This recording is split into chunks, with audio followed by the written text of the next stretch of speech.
West Bengal set exam এখন কি আর সেইভাবে কোনো গুরুত্ব রাখে না, বা ওয়েস্ট বেঙ্গল সেট পাশ করার পরও কি আমাদের আর কোনো রকম চাকরির সুযোগ কি সেইভাবে পাওয়া যাচ্ছে না? এই প্রশ্নটা এখন প্রচুর স্টুডেন্টের মধ্যে রয়েছে, যারা ওয়েস্ট বেঙ্গল সেট কোয়ালিফাই করার জন্য চেষ্টা করতেই চাইছে না। কেন? তারা ভাবছে যে ওয়েস্ট বেঙ্গল সেট দিয়ে কি হবে, কোনো রকম কোনো রাস্তা নেই, কোনো রকম কোনো চাকরি পাওয়া যায় না, এই রকম ভুল ধারণা প্রচুর স্টুডেন্টের মধ্যে রয়েছে। আজকের এই ভিডিওতে আমার মেন উদ্দেশ্য হলো ওয়েস্ট বেঙ্গল সেট পরীক্ষাটা পাশ করার পরে তোমাদের ঠিক কিভাবে এগোনো উচিত, যাতে করে তোমরা তোমাদের যে স্বপ্ন অ্যাসিস্ট্যান্ট প্রফেসর হওয়া সেই লক্ষ্যটা পর্যন্ত তোমরা পৌঁছাতে পারো। কারণ মাঝপথে সেট তো অনেকেই পাশ করে গেল, কিন্তু সেট পাশ করার পরে অনেকে ঠিকঠাক মতো জীবনে অ্যাপ্রোচ নিতে পারে না, বা ঠিকঠাক মতো এগোতে পারে না, ঠিকঠাক কানেকশন তৈরি করতে পারে না, যার জন্য সে কি বলে, সে বলে তার সিস্টেমকে দায়ী করে এবং সে অ্যাসিস্ট্যান্ট প্রফেসর হওয়া থেকে নিজেকে আটকে যায়, এগোতে পারে না। তো আজকের এই ভিডিওটা তাদের জন্য ইম্পর্টেন্ট, যারা যারা ওয়েস্ট বেঙ্গল সেট কোয়ালিফাই করে ঘরে বসে আছো, বা যারা এর পরবর্তীকালে ওয়েস্ট বেঙ্গল সেট পরীক্ষা দেবে কিন্তু জানো না ঠিক সেট পাশ করার পর কিভাবে আমাদেরকে এগোনো উচিত, যাতে করে আমরা অ্যাসিস্ট্যান্ট প্রফেসর হওয়ার যে স্বপ্নটা সেই স্বপ্নটাকে পূরণ করতে পারি। তো সবাইকে ওয়েলকাম জানাই আমাদের ইউটিউব চ্যানেল আড্ডা 24/7 বাংলার অফিসিয়াল ইউটিউব চ্যানেলে। আমি হলাম তোমাদের সৌভিক স্যার। তোমাদের সবাইকে বলবো অবশ্যই চ্যানেলটা সাবস্ক্রাইব করে বেল আইকন প্রেস করে রাখবে, কারণ এই চ্যানেলে নেট সেট রিলেটেড বিভিন্ন আপডেট টাইম টু টাইম কিন্তু তোমাদের কাছে পৌঁছে যাবে। এবং তোমাদের যদি এই ভিডিওটা ভালো লেগে থাকে অবশ্যই একটা লাইক করে এবং কমেন্ট করে জানাবে যে কেমন লাগলো। যদি কোনো মতামত থাকে শেষ পর্যন্ত দেখবে, স্কিপ না করে অবশ্যই কমেন্ট সেকশনে লিখবে, আমি তার উত্তর তোমাদেরকে দিয়ে দেবো। তো মেন যে ব্যাপারটা তোমাদেরকে বলবো, ওয়েস্ট বেঙ্গল সেট বা আমাদের রাজ্যের কলেজ সার্ভিস কমিশন বলে একটি যে বডি, গভর্নিং বডি রয়েছে, সেই কলেজ সার্ভিস কমিশন কি করে থাকে, ওয়েস্ট বেঙ্গল সেট পরীক্ষা কন্ডাক্ট করে থাকে। ওয়েস্ট বেঙ্গল সেট পরীক্ষাটার উদ্দেশ্য কি? ওয়েস্ট বেঙ্গল সেট পরীক্ষাটার উদ্দেশ্য হচ্ছে সেট কোয়ালিফাই তুমি যদি করো, করার পর তোমাকে কি করতে হবে, তুমি অ্যাসিস্ট্যান্ট প্রফেসর হওয়ার জন্য যে ইন্টারভিউ বা অ্যাসিস্ট্যান্ট প্রফেসর হওয়ার জন্য যে পরীক্ষা, সেই পরীক্ষা তুমি বসতে পারবে।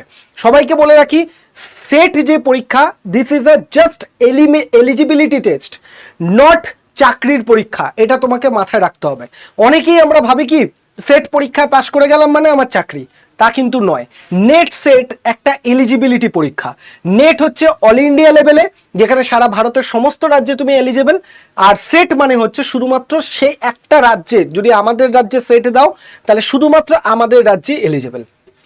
এইবার এই সেট পরীক্ষাটায় পাশ করার পর আমাদেরকে কি সমস্যায় পড়তে হয়, যার জন্য আমরা কি ভাবি, আমরা ভাবি যে অ্যাসিস্ট্যান্ট প্রফেসর সেট পাস করেও সম্ভব নয়। আজকে সেইটা নিয়ে তোমাদেরকে ডিসকাশন করব। সবার আগে তোমরা দেখে নাও, আমাদের যে সেট পরীক্ষা হয় 25তম ওয়েস্ট বেঙ্গল সেটের ডেটাটাকে যদি আমরা ভালো করে দেখি, তাহলে সেখানে টোটাল মোট পরীক্ষার্থী ছিল 61,185। কত? 61,185 জন মোট পরীক্ষার্থী পরীক্ষা দিয়েছিল সমস্ত সাবজেক্ট মিলিয়ে। তার মোটে 7.2% হচ্ছে সাফল্যের হার। কত? 7.2%। সংখ্যাটা কিন্তু প্রচুর কম। 7.2% মাত্র পাশ করেছে, এবং তার সংখ্যাটা হলো 4,428 জন মাত্র কিন্তু এই পরীক্ষাটা পাশ করেছিল আমাদের 25তম ওয়েস্ট বেঙ্গল সেট পরীক্ষাটা। তার মানে এটা তোমাদের কাছে ক্লিয়ার যে যারা যারা এই যে মোট পরীক্ষার্থী থেকে যতজন পাশ করলো, তারা কিন্তু অ্যাসিস্ট্যান্ট প্রফেসর হওয়ার জন্য এলিজেবল হলো, নট অ্যাসিস্ট্যান্ট প্রফেসর হয়ে গেল। অ্যাসিস্ট্যান্ট প্রফেসর কিন্তু হলো না, সে কি হলো, সে এলিজেবল হলো অ্যাসিস্ট্যান্ট প্রফেসরের এক্সামটা বা ইন্টারভিউটা দেওয়ার জন্য। এবার মেন সমস্যাটা এই জায়গাতে হয়ে যায়, প্রচুর স্টুডেন্টরা তারা মনে করে থাকে যে সেট আমার পাস হয়ে গেছে মানে আমি ইন্টারভিউ দিতে পারবো, দিলেই আমার চাকরি হয়ে যাবে। এবার তার যখন হয় না, সে কি করে, সে দাবি করে যে সিস্টেম করাপ্টেড রয়েছে, সিস্টেমের সমস্যা, হ্যানা তানা বিভিন্ন ধরনের সমস্যার কথা সে বলে। কিন্তু সে এই জিনিসটা তার কাছে ক্লিয়ার নয় যে কলেজ সার্ভিস কমিশনের ইন্টারভিউ সে যখন দিতে যাবে, শুধুমাত্র সেট কোয়ালিফাই করে নেওয়াটাই কিন্তু তার জন্য সাফিসিয়েন্ট নয়। তার জন্য আরও কতগুলো প্যারামিটার রয়েছে, যেগুলো ফুলফিল থাকলে তবেই তুমি ইন্টারভিউ বোর্ডে গিয়ে একটা ভালো নম্বর পেতে পারবে। সেগুলোর কথা আজকে তোমাদেরকে আমি বলবো। তো সবার আগে তোমাদেরকে বলি যে ওয়েস্ট বেঙ্গল সেট আর ইউজিসি নেটের মধ্যে পার্থক্যটা কি। ওয়েস্ট বেঙ্গল সেট শুধুমাত্র পশ্চিমবঙ্গের মধ্যে লিমিটেড, আর ইউজিসি নেট সমগ্র ভারতে। ওয়েস্ট বেঙ্গল সেট জেআরএফ নেই, ওয়েস্ট বেঙ্গল সেটে কিন্তু কোনো জেআরএফ নেই, এটা মাথায় রাখতে হবে। মানে ওয়েস্ট বেঙ্গল সেটে পাস করলে কিন্তু তুমি মানে গভর্নমেন্ট থেকে সেট সার্টিফিকেট দিয়ে ডাইরেক্টলি কোনো টাকা নেই, তোমাকে আলাদা করে স্কলারশিপের জন্য অ্যাপ্লাই করতে হবে। এবং কোন কোন স্কলারশিপ রয়েছে সেটা আমি আগে একটা ভিডিও করে দিয়েছি অলরেডি, যদি না দেখে থাকো অবশ্যই ভিডিওটা দেখে নেবে, কারণ সেই ভিডিওতে আমি তোমাদেরকে বলেছি যে নেট বা সেট পাস করলে কী কী স্কলারশিপ পাওয়া যায়। আর ইউজিসি নেটে জেআরএফ এর সুবিধা রয়েছে, এটা সবাই জানো। ইউজিসি নেট পাস করলে তুমি যদি ভালো রেজাল্ট করো জেআরএফ তুমি পাবে, মানে সরাসরি গভর্নমেন্ট তোমাকে স্কলারশিপ দেবে। এবং ওয়েস্ট বেঙ্গল সেট রাজ্যভিত্তিক হয়, আর ইউজিসি নেটে সারা ভারত জুড়ে ছেলেমেয়েরা কিন্তু পরীক্ষা দেয়। এবং ওয়েস্ট বেঙ্গল সেটের বৈধতা কি? আজীবন, এটাই মাথায় রাখতে হবে। মানে তুমি যদি একবার ওয়েস্ট বেঙ্গল সেট কোয়ালিফাই করে যাও, তুমি কিন্তু সারা জীবন ধরে ওই সেট সার্টিফিকেটটা ভ্যালিডিটি থাকবে, ইনভ্যালিড হবে না। কিন্তু ইউজিসি নেটের ক্ষেত্রে একটা ব্যাপার রয়েছে, ইউজিসি নেটের ক্ষেত্রে তুমি যদি অ্যাসিস্ট্যান্ট প্রফেসর ক্লিয়ার করো, মানে শুধু নেট ক্লিয়ার করো অ্যাসিস্ট্যান্ট প্রফেসর, সেক্ষেত্রে তোমার যে সার্টিফিকেটটা, সেই সার্টিফিকেটটা কিন্তু পিএইচডিতে ভর্তি হওয়ার জন্য তুমি হাতে 1 বছর সময় পাবে। মানে ওই যে সার্টিফিকেটটা দিয়ে তুমি ধরো এই জুন মাসে কেউ নেট ক্লিয়ার করলো, তাহলে 2026-এর জুন থেকে 2027-এর জুন পর্যন্ত তার কাছে 1 বছর হাতে থাকবে, যেটা দিয়ে সে ওই সার্টিফিকেটটা দিয়ে পিএইচডিতে ভর্তি হতে পারবে। কিন্তু অ্যাসিস্ট্যান্ট প্রফেসর হওয়ার জন্য তার সার্টিফিকেটটা আনলিমিটেড। মানে ওই যে ধরো কেউ 2026-এর জুন মাসে নেট ক্লিয়ার করলো, সেই 2026-এর নেটের সার্টিফিকেটটা দিয়ে সে কি করতে পারবে? পিএইচডিতে ভর্তির জন্য 2027-এর জুন অবধি সে ম্যাক্সিমাম ট্রাই করতে পারবে, তারপর কিন্তু আর পারবে না। কিন্তু ওই সার্টিফিকেট দিয়ে সে যদি অ্যাসিস্ট্যান্ট প্রফেসরের ইন্টারভিউতে দিতে যায়, সে সারা জীবন ধরে অ্যাসিস্ট্যান্ট প্রফেসর ইন্টারভিউতে দিতে পারবে। এক্ষেত্রে তোমাদের অনেকে সংশয় থাকে, অনেকে ভাবে পিএইচডি করলে তবেই অ্যাসিস্ট্যান্ট প্রফেসর ইন্টারভিউ দেওয়া যায়, এটা সম্পূর্ণ ভুল কথা। নেট বা সেট ক্লিয়ার হওয়ার পরেই তুমি অ্যাসিস্ট্যান্ট প্রফেসরের ইন্টারভিউ দিতে পারবে, পিএইচডি করা বাধ্যতামূলক নয়। কিন্তু এখানে একটা ব্যাপার আছে, যেটাই আজকে তোমাদেরকে আমি বলবো। এবার তুমি যদি জেআরএফ ক্লিয়ার করো, তাহলে জেআরএফ দিয়ে তোমার 3 বছরের সার্টিফিকেটটা ভ্যালিড থাকবে, 3 বছর। মানে নেট দিয়ে যেমন 1 বছরের জন্য তুমি পিএইচডিতে ভর্তির সুযোগ পাচ্ছ, জেআরএফ থাকলে 3 বছর ওই সার্টিফিকেটটা দিয়ে ভ্যালিডিটি থাকবে পিএইচডিতে ভর্তি হওয়ার। কিন্তু তোমার অ্যাসিস্ট্যান্ট প্রফেসর হওয়ার জন্য আনলিমিটেড ভ্যালিডিটি, অ্যাসিস্ট্যান্ট প্রফেসরের জন্য তুমি সারা জীবন ধরে ওটা দিয়ে অ্যাপ্লাই করতে পারবে। এবার তোমাদেরকে আমি বলে রাখি, আমাদের যে ওয়েস্ট বেঙ্গল সেটের যে সার্টিফিকেটটা হয়, ধরো তুমি ওয়েস্ট বেঙ্গল সেট পাস করে গেলে, তোমাকে যে সার্টিফিকেটটা প্রোভাইড করা হবে, সেখানে কি থাকবে? একবার উত্তীর্ণ হলে শংসাপত্রের মেয়াদ সারা জীবন থাকবে, কোনো রকমভাবে কোনো সময় ইনভ্যালিড হবে না, সারা জীবন ধরে থাকবে। এটা কি বলছে? ইউনিভার্সিটি গ্রান্ট কমিশন দ্বারা সম্পূর্ণভাবে স্বীকৃত একটি যোগ্যতা। এটা কে স্বীকৃত করছে? ইউজিসি দ্বারা অ্যাপ্রুভড, ঠিক আছে? ধরো ওয়েস্ট বেঙ্গল সেটের যে সার্টিফিকেটটা পাবে, সেটা কিন্তু ইউজিসি দ্বারা অ্যাপ্রুভড হবে। এবং ওয়েস্ট বেঙ্গল কলেজ সার্ভিস কমিশনের ওয়েবসাইট থেকে তোমাকে এটা ডাউনলোড করতে হবে। তুমি যদি একবার নেট পাস করে যাও বা সেট পাস করে যাও, সেট পাস করার পর কলেজ সার্ভিস কমিশনের যে ওয়েবসাইট আছে, সেখান থেকে তোমাকে সার্টিফিকেটটাকে ডাউনলোড করতে হবে। তারপর কি বলছে? রাজ্যের কলেজ ও বিশ্ববিদ্যালয় নিয়োগের ক্ষেত্রে এটি কিন্তু অন্যতম প্রাথমিক শর্ত। মানে তুমি যদি আমাদের রাজ্যের কোনো কলেজ বা ইউনিভার্সিটির শিক্ষকতা করতে চাও, অ্যাসিস্ট্যান্ট প্রফেসর হতে চাও, এই সেটটা কিন্তু অবশ্যই তোমাকে ক্লিয়ার করতে হবে। এবার অনেকে বলছে স্যার আমি তো নেট ক্লিয়ার হলেও হবে। নেট ক্লিয়ার মানে তুমি আমাদের রাজ্যেও অ্যাপ্রুভ, আশেপাশের রাজ্যগুলোতেও অ্যাপ্রুভ, কিন্তু সেট মানে শুধু আমাদের রাজ্যের ক্ষেত্রে শুধুমাত্র তুমি এলিজেবল থাকবে, ঠিক আছে? এইবার তোমাদেরকে মেন যে ব্যাপারটা আমি বলবো, সেটা হচ্ছে কি শিক্ষাগত যোগ্যতা কি দরকার? শিক্ষাগত যোগ্যতার অ্যাসিস্ট্যান্ট প্রফেসর হওয়ার জন্য মাস্টার ডিগ্রি প্লাস 55% নাম্বার থাকতে হবে, এবং তার সাথে সাথে তোমাকে নেট বা সেট কিন্তু ক্লিয়ার করতে হবে, ঠিক আছে? এবং নিয়ম মেনে পিএইচডি করতে হবে। এবার তোমাদেরকে বলি, এই পিএইচডি ডিগ্রির ক্ষেত্রে যদি আমি বলি, এরকম প্রচুর এক্সপিরিয়েন্স রয়েছে যাদের নেট সেট নেই কিন্তু পিএইচডি ডিগ্রি আছে। কাদের জন্য এটা অ্যাপ্রুভ? 11 জুলাই 2009-এর আগের 5টি শর্ত পূরণ করা বাধ্যতামূলক, তবেই তুমি কিন্তু পিএইচডি করতে মানে পিএইচডিতে অ্যাপ্রুভ হবে, নেট সেটের প্রয়োজন পড়বে না। সেটা কি? নিয়মিত পদ্ধতিতে পিএইচডি করতে হবে, মানে রেগুলার মোডে পিএইচডি করতে হবে। অন্তত 2 জন বহিরাগত শিক্ষক দ্বারা থিসিস মূল্যায়ন করতে হবে, তোমার যে থিসিসটা 2 জন বাইরের কোনো এক্সটার্নাল দ্বারা ইভ্যালুয়েট হতে হবে। তারপর কি বলছে? তারপর বলছে তোমার উন্মুক্ত বা ওপেন ভাইভা ভয়েস হতে হবে, ঠিক আছে? তারপর কি বলছে? মানে ভাইভা ভয়েস মানে মৌখিক পরীক্ষা। গবেষণাপত্র থেকে অন্তত 2টি প্রকাশনা, মানে তুমি যে রিসার্চ পেপারটা লিখছো, থিসিসটা লিখছো, সেখান থেকে সেই থিসিসটা থেকে 2টো পেপার পাবলিশ করতে হবে, ঠিক আছে? তার সাথে সাথে সেমিনার বা কনফারেন্সে 2টো প্রেজেন্টেশন কিন্তু তোমাকে প্রোভাইড করতে হবে, মানে সেমিনার বা অ্যাটেন্ড করতে হবে, সেমিনারে গিয়ে পেপার প্রেজেন্ট করতে হবে। এই নিয়মগুলো যদি তুমি মানো, তবেই কিন্তু কি হচ্ছে যে পিএইচডি প্রার্থীদের জন্য নেট সেটের ছাড়ের নিয়ম। তাহলে তুমি নেট সেট ছাড়াও পিএইচডি করলে সেটা অ্যাপ্রুভ হবে, যদি তোমার এই নিয়মগুলো কার্যকরী থাকে, ঠিক আছে, কিন্তু এই নিয়মগুলো কার্যকরী না হলেও তাহলে পিএইচডি করলেও হবে না, তাহলে কিন্তু নেট সেট তোমাকে অবশ্যই ক্লিয়ার করতে হবে। অনেকের দেখবে পিএইচডি হয়ে গেছে নেট সেট নেই, তাহলে অবশ্যই তাদেরকে এই নিয়মগুলোকে মেনে চলতে হবে। এই নিয়মগুলো যদি থাকে তাহলে পিএইচডি হয়ে গেছে নেট সেট নেই অ্যাপ্রুভ হয়ে যাবে। কিন্তু তোমার পিএইচডি আছে নেট সেট নেই কিন্তু এই নিয়মগুলোর মধ্যে কোনোটা মানা হয়নি, তাহলে কিন্তু তোমাকে আবার নেট সেট কোয়ালিফাই করতে হবে।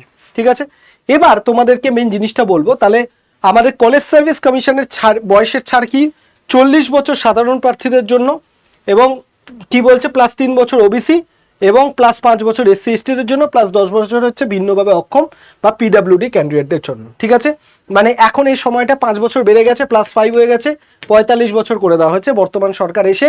তোমাকে কলেজ সার্ভিস কমিশনে ভর্তি পড়ার জন্য 45 বছর টাইম কিন্তু করা হয়েছে। ঠিক আছে, এবার মেন ব্যাপারটা যেটা জানতে হবে যে আমাদের কলেজ সার্ভিস কমিশনের জন্য নির্বাচন প্রক্রিয়া কি হয়।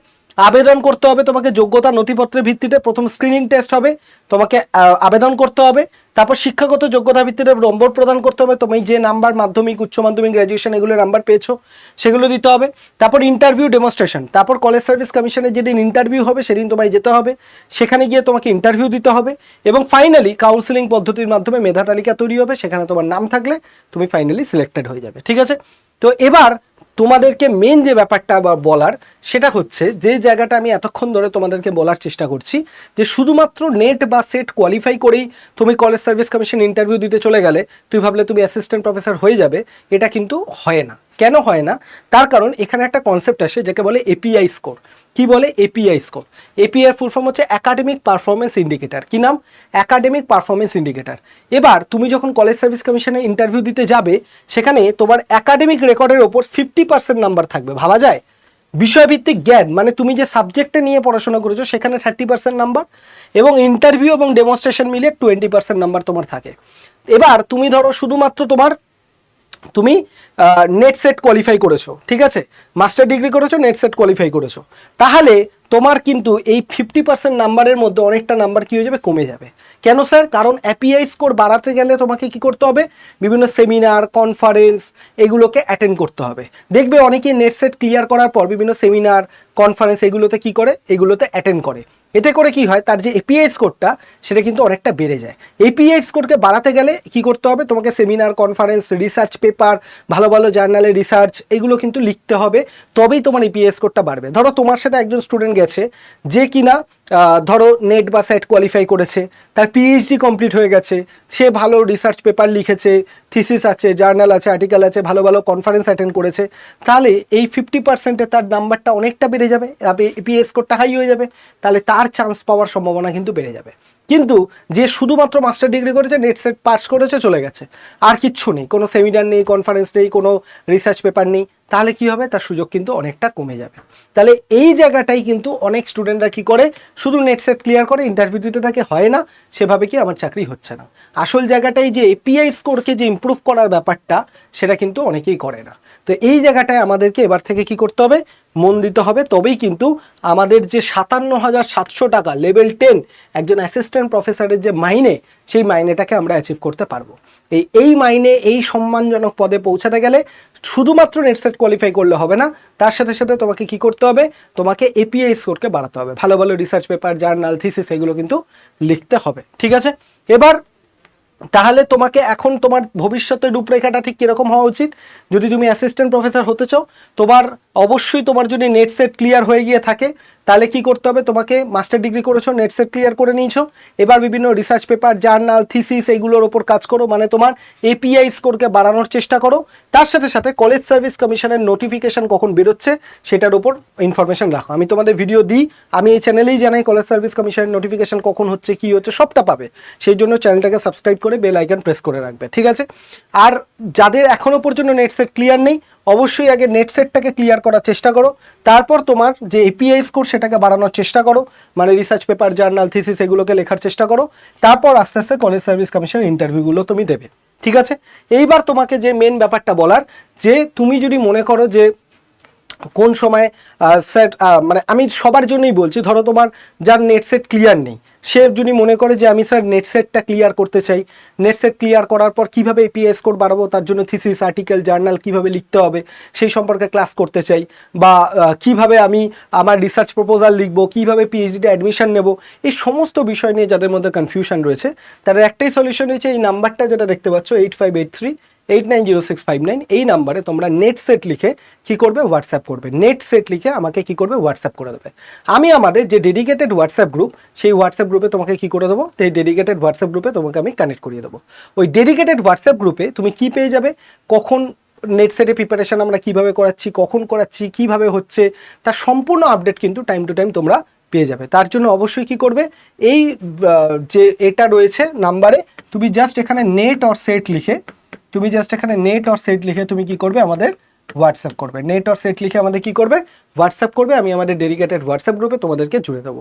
তার সাথে সাথে তোমাকে কি করতে হবে, আমাদের যে আড্ডা 24/7 অ্যাপ্লিকেশনটা রয়েছে সেই অ্যাপ্লিকেশনটাকে ইনস্টল করতে হবে। কীভাবে করবে, এই কিউআর কোডটা তোমরা দেখতে পাচ্ছ, এই কিউআর কোডটা দিয়ে স্ক্যান করে নাও, বা প্লে স্টোরে চলে যাও, প্লে স্টোরে গিয়ে আড্ডা 24/7 লেখো, লিখলে তুমি দেখতে পাবে এরকম একটা লোগো পেয়ে যাবে। এই লোগো দিয়ে যে অ্যাপটা পাবে, সেই অ্যাপটাকে তোমরা ইনস্টল করে সেটাকে ওপেন করে ডাউনলোড করে নাও, কারণ এই অ্যাপের মধ্যেও কিন্তু আমি অনেক ইনফরমেশন তোমাদের প্রোভাইড করে থাকি। এছাড়া আর যদি তোমাদের মনের মধ্যে কোনো প্রশ্ন থাকে ওয়েস্ট বেঙ্গল সেট বা ইউজিসি নেট নিয়ে, ভিডিওর কমেন্ট সেকশনে লিখবে, আমি তার উত্তর দিয়ে দেবো। এবং ভিডিওটা ভালো লাগলে একটা লাইক করে দেবে অবশ্যই করে, এবং তার সাথে সাথে চ্যানেলটাকে সাবস্ক্রাইব করে বেল আইকন প্রেস করে রাখবে, কারণ এই চ্যানেলে একমাত্র আমি সৌভিক স্যার তোমাদেরকে নেট সেট রিলেটেড বিভিন্ন ধরনের আপডেট এবং প্রিপারেশন স্ট্র্যাটেজি সব কিছু কিন্তু তোমাদের বলে থাকি। থ্যাংক ইউ সবাই, ভালো থেকো, সুস্থ থেকো, চ্যানেলের সাথে কানেক্টেড থাকো। থ্যাংক ইউ সবাইকে।